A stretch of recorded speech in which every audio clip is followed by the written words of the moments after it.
Kita ni ada wawancara pada pagi ini yang akan membahaskan tentang menerokai IoT sebagai hobi baru bersama narasumber kita ni. Siapa tu? Baik, kita perkenalkan Anissa ya di sebelah kiri saya, iaitu bersama dengan Yang Mulia Awangku Muhammad Tajuddin bin Pengiran Haji Khairuddin, merupakan mahasiswa. Kita ucapkan selamat datang. Assalamualaikum. Waalaikumsalam warahmatullahi wabarakatuh. Apa khabar Awangku? Saya baik-baik saja. Sihat ya? Ya, sehat. Alhamdulillah. Baik. Dan di sebelah Awangku Muhammad Tajuddin, kita perkenalkan tetamu kita, iaitu bersama dengan Yang Mulia Muhammad Adli Hairul Mustaqim bin Abdullah, merupakan juga mahasiswa, maafkan saya, mahasiswa kita. Kita ucapkan selamat datang. Assalamualaikum. Waalaikumsalam warahmatullahi. Ya, apa khabar? Alhamdulillah. Ya, baik.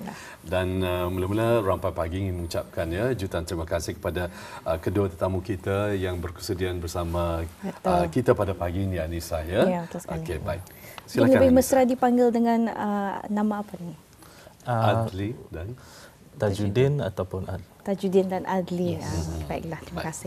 Jadi soalan pertama yang mungkin akan ditujukan kepada kedua-duanya, Adli dan Tajuddin, iaitu bolehkah memperkenalkan diri? Boleh. Okay. Bismillahirrahmanirrahim. Assalamualaikum warahmatullahi wabarakatuh dan salam sejahtera kepada yang menonton. Okey, nama saya ialah Muhammad Adli Hairul Mustaqim bin Abdullah. Saya kini belajar di Cosmopolitan College of Business, College of Commerce and Technology. Maafkan saya. Saya mengambil bidang HND atau lebih dikenali sebagai Higher National Diploma in Computing. Kami di sini ingin mengongsikan pengalaman dan bagaimana cara kami untuk bersedia di akan masa hadapan dalam bidang teknologi. Dan saya, Assalamualaikum, dan saya adalah Awangku Muhammad Tajuddin bin Pengiran Haji Khairuddin, dan saya belajar di Cosmopolitan College of Commerce and Technology. Saya mengambil bidang level 5 Higher National Diploma in Computing. Bersama dengan rakan saya Ali, kami telah melalui pengalaman yang menarik dan mencabar sepanjang pengajian kami, dan kami berharap dapat berkongsi beberapa pengalaman dan pelajaran yang kami perolehi dengan penonton di rumah mengenai IoT.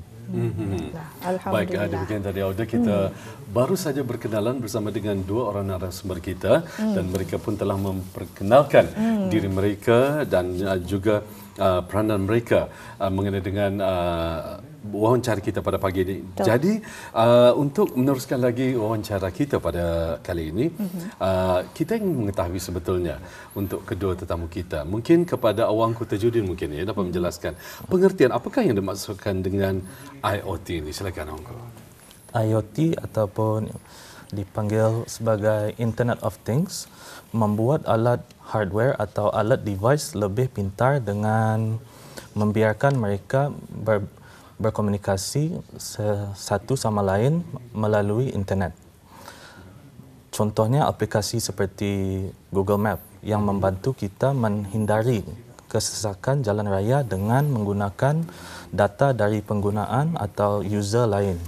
Bahkan di sektor pertanian, petani menggunakan sensor untuk tahu kondisi tanah untuk membantu mereka tanam tanaman yang lebih baik.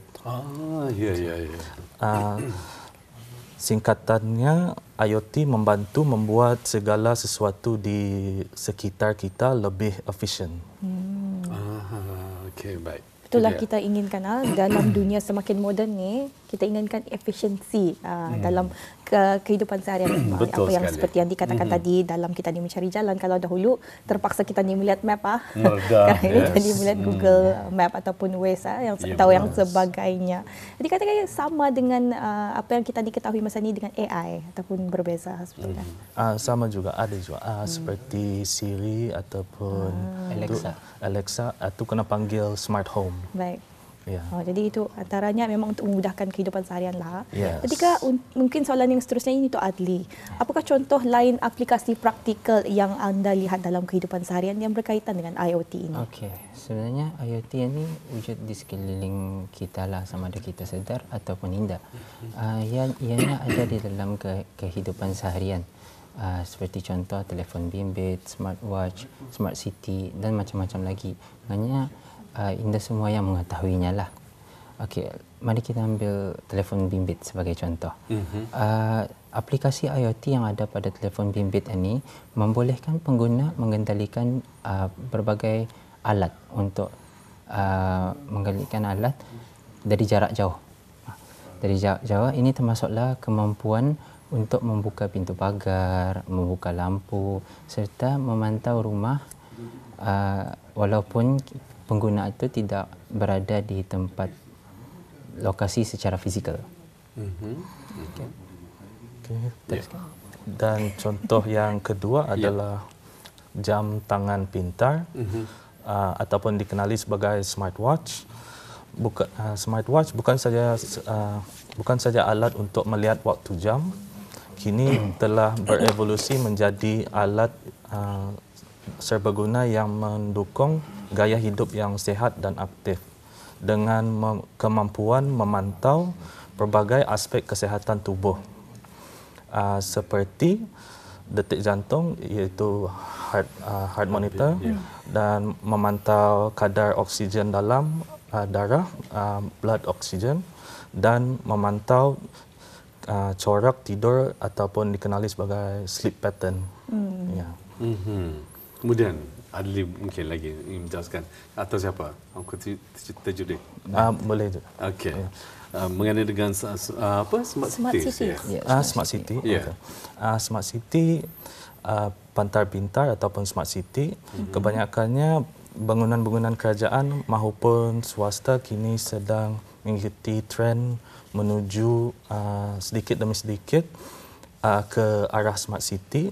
Contohnya seperti tempat letak kereta di mana sensor untuk mengesan sama ada terdapatnya kereta ataupun tidak di tempat letak kereta kenderaan tersebut dengan sensor lampu.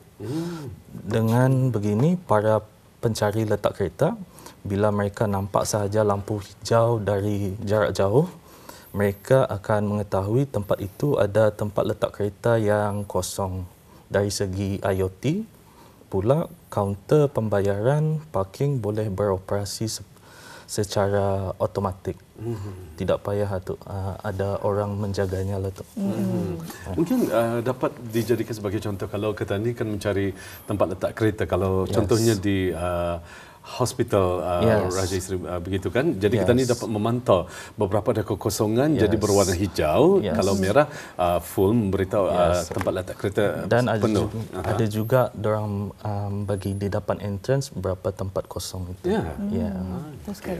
Jadi memudahkan untuk kita ni sebagai pengguna sebetulnya. Betul. Selama ni tadi hanya menggunakannya tanpa mengetahui apakah sebenarnya namanya. Jadi selama ni tadi fikir ia adalah satu teknologi yang canggih je. Sedar tadi menggunakan mengkooperasikannya dalam kehidupan seharian kita ni dari seperti dari punya telefon bimbit kita ni, dari jam kita ni, sebenarnya namanya adalah IoT, Internet of Things. Betul sekali. Ya, jadi Anissa, rasanya kita kurang lengkap juga kalau anda kita ditanyakan mengenai dengan ini mengenai dengan siapa yang akan menjawab ni? Apakah yang mendorong minat habis kita untuk menerokai IoT sebagai hobi baru? Jadi bagaimana habis kita memulakan penjelajahan dalam bidang IoT? Siapa yang akan menjelaskan? Mungkin Adli sendiri. Okay. Yang mendorong minat saya untuk menerokai IoT sebagai hobi baru sebenarnya bermula dari pensyarah saya, di mana beliau memberi motivasi dan inspirasi menggunakan alat IoT untuk mencipta sebuah projek. Dan ini bertujuan untuk mempraktikkan penggunaan IoT dalam kehidupan seharian. Dari sejak itu saya mula mendalami bidang IoT dengan lebih meluas. Ya. Kemudian setelah menerokai ataupun mula berjinak-jinak, macam mana perasaan Adli sendiri apabila sudah orang mempraktikkannya? Kesukaran mungkin ada. Memang sukarlah. Itu setelah macam orang mempraktikkannya jadi lebih terbiasa dan terus macam minatlah lagi. Betul. Dan terus belajar. Jadi andainya macam kalau ada masalah, berapa lama mengambil masa untuk nyorang kata ni untuk menyesuaikan keadaan itu untuk memperbaiki situasi tersebut. Kalau sekiranya ada masalah-masalah, kan biasanya setiap perkara yang kita ni suka, kemudian kita ni dalami, indah semuanya akan berjalan dengan lancar atau sebagaimana yang kita ni mahukan ataupun kita ni harap-harapkan. Pasti akan ada gendala-gendala atau halangan. Jadi kalau sekiranya berhadapan dengan masalah-masalah, macam mana caranya, solusinya? Solusinya kalau bagi saya aspek yang paling mencabar dalam IoT adalah proses coding. Coding. Ya. Ianya memerlukan coding yang tepat dan memastikan bahawa alat hardware berfungsi dengan betul. Satu kesilapan dalam coding boleh juga berpotensi menyebabkan overload kepada alat hardware atau tidak dapat digunakan lagi alat itulah. Jadi kalau kita ni perhatikan daripada penjelasan Aungku Tajuddin tadi, kita yakin memang Aungku Tajuddin pun mempunyai minat yang sama macam yang dinyatakan Adli. Jadi macam mana bagi Tajuddin sendiri menerokai IoT ini, mungkin dapat jelaskan? Bagi saya, minat terhadap alat-alat elektronik bermula pada kecil lagi. Lebih-lebih lagi, saya mempunyai abang yang juga berminat dengan alat-alat elektronik. Dan jadi dari situlah minat saya berkembang dan dengan semasa saya pembelajaran saya dengan dorongan pencara dan rakan-rakan, minat itu berkembang menjadi sebuah hobi untuk saya lah. Jadi terima kasih kepada orang yang berminat tentang coding ini, kerana saya fahamkan bahawa bahasa coding ini sememangnya agak sukar dan payah. Kalau saya sendiri ingin memahamkan, memang sampai esok pun tidak faham. Mungkin sampai esok pun tidak faham. Di adanya mereka inilah antara salah satunya penyebab kita ni, dunia moden kita ni itu semakin berkembang. Ya, tapi umpama kata orang tua tani dulu, kalau dari pacah ruyung, masakan tani dapat sagunya kan. Mencuba sesuatu yang sukar, memang pada awalnya sukarlah ya, Nisah ya. Tetapi apabila kita ni sudah berada di tempat itu dan kita ni cari solusinya dengan sebaik mungkin, maka minat tersebut akan menjadi dapat kita ni dalami lagi lah ya. Betul, mahirkan lagi. Ya, jadi mungkin soalan yang seterusnya untuk kepada Adli, apakah sumber-sumber atau platform pembelajaran yang anda syorkan kepada pelajar lain yang mungkin berminat dalam mempelajari IoT? Okey.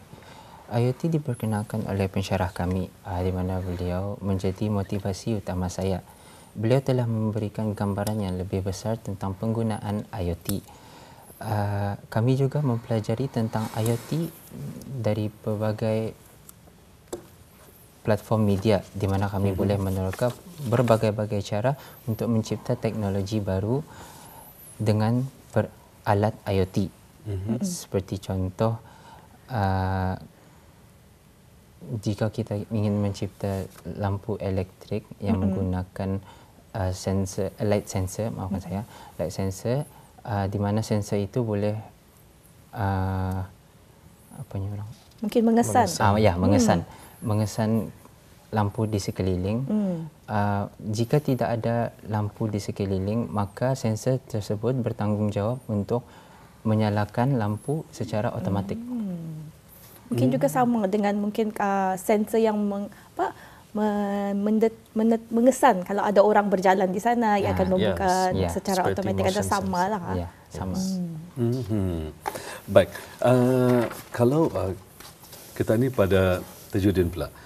Jadi mungkin ada nasihat yang ingin dikongsikan kepada mereka-mereka ataupun generasi baru yang berminat untuk menerokai IoT ini sebagai hobi baru, misalnya mungkin daripada pribadi daripada Tajuddin sendiri. Bagi pendapat saya jangan takut untuk membuat kesilapan dan terus mencari peluang untuk meningkatkan diri. Selain itu, jadilah sebahagian daripada komuniti IoT yang aktif, dan kerana kita dapat mempelajari banyak dari pengalaman yang IoT bagi. Sekarang ini bermacam-macam IoT sudah yang ada di Brunei dan yang tidak banyak orang yang tahulah. Mungkin tanpa disedari mungkin ya. Tanpa disedari. Ya, kalau Adli sendiri mungkin. Okey, untuk nasihat saya dikongsikan adalah untuk sentiasa berani dan terus belajar. Kerana dunia IoT ini semakin berkembang dan terus mengembangkan kemahiran dan pembelajaran. Kita dapat memainkan peranan yang penting dalam membentuk masa depan teknologi di Brunei Darussalam. Alhamdulillah. Jadi bukan saja sebagai hobi, mungkin IoT ni boleh jadikan sebagai satu kerjaya. Betul. Mungkin dan setentunya banyak industri di Brunei boleh bergantung harap kepada IoT ini. Contohnya saja dalam segi manufacturing ataupun dari segi transportasi mungkin. Dan itu memang sewajarnya satu benda yang amat berguna dan akan kita gunakan pada masa hadapan. Kalau sebab kalau sudah masa ini tadi pun melihatkan ia banyak sudah digunakan di negara kita ni, lagi ia boleh digunakan mungkin secara meluas lagi. Betul. Kalau kita perhatikan ya, kalau di negara-negara maju misalnya di Jepun dan juga negara-negara yang lebih maju lagi, mereka memang sudah terbiasa dengan kehidupan begini ya, dan membiasakan. Jadi jika tadi kita sempat bertanyakan mengenai dengan nasihat. Jadi kalau untuk masa kehadapannya, harapan daripada Tajuddin sendiri untuk mengembangkan lagi.